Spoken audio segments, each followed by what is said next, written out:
Like, was this ever like, I mean, it seemed very legitimate to me that certainly that big summit or, that they had a couple years ago, you had Cornel West and Nina Turner. I mean, you had some really big, Chris Hedges, some really big people supporting, Right. and it seemed promising.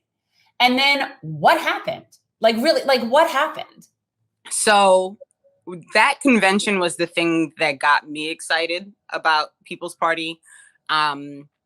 I watched almost the entire thing. I was very excited to see people speaking up against the duopoly, speaking out about the fact that neither party really works for the people.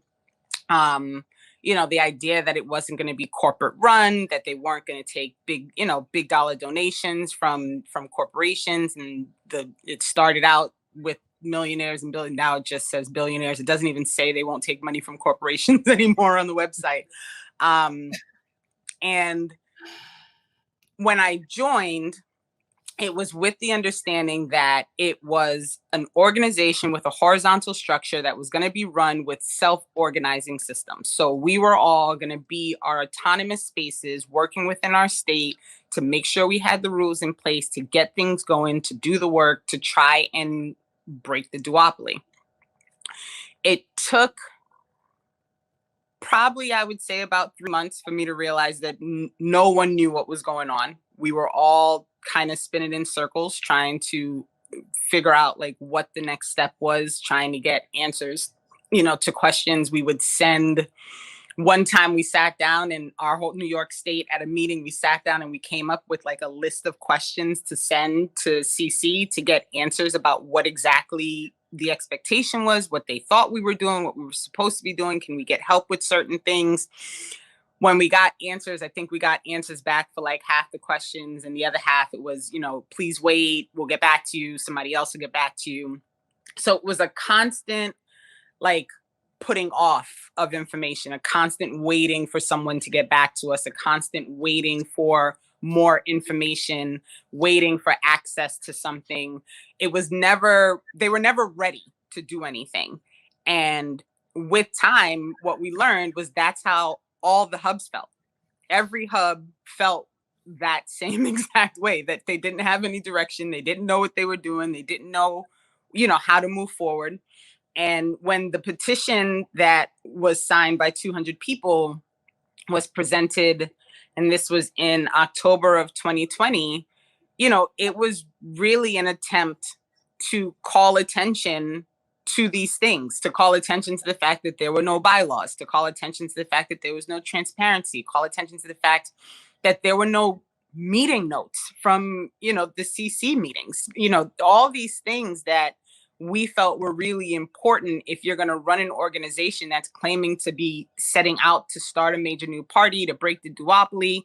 These were all things we thought should be in place. And as time went by and those things didn't happen, it was honestly, it was disheartening. It was really hard to sit. We used to sit on these really long Zoom meetings, the petitioners and the CC, and we talk and talk and talk and talk.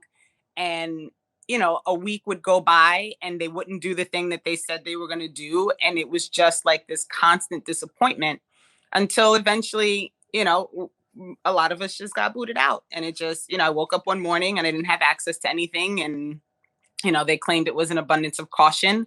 There were a number of people booted out that night, a number of people who were booted out, following that night.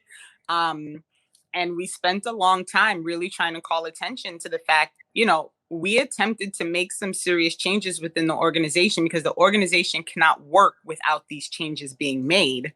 And we got made fun of, it turned into, people calling me out my name in Slack, people making fun of me in their own private spaces, people making fun of me on podcasts, making fun of the petitioners, calling us stupid. It was absurd. And in the end, nothing that they were supposed to do in order to make the organization run properly happened. Nothing happened. And that's why it's still the way it is, because any attempt to make the organization work the way it should work in order for it to fulfill the promise that it made is shut down. We're speaking with Renee Johnston, who is a progressive activist, former board member of Movement for a People's Party. You know, one of the biggest issues, of course, with these things getting off the ground, as friend of the show, Bronx LT, mentioned, is the logistical stuff, which is obviously very important, but also the money. And there was a decent amount of money that the organization was able to raise shortly after that big summit. But it doesn't really seem like anything came of it. We heard many stories about how the money was not being used effectively. If you can just quickly shed a light on what happened there and what we can do going forward, because I think the biggest issue right now is it does not look good for MPP going forward. But I think a lot of people are obviously very interested in being involved in a capacity that doesn't involve electing representatives within the Democratic Party. I can respect that. We understand that. But they also have to have a place to go.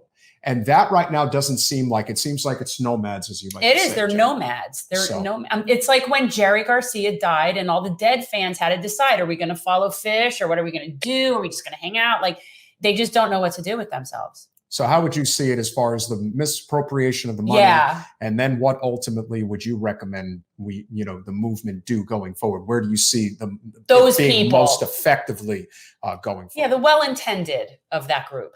Okay. So first, I was not a board member. I just want to make sure that you realize. You're a volunteer. You're a volunteer. Yeah, I was a volunteer, absolutely, and I was very involved in the New York hub. I just don't want it to be. No worries. My apologies. It's my fault, guys. I said it. Yeah.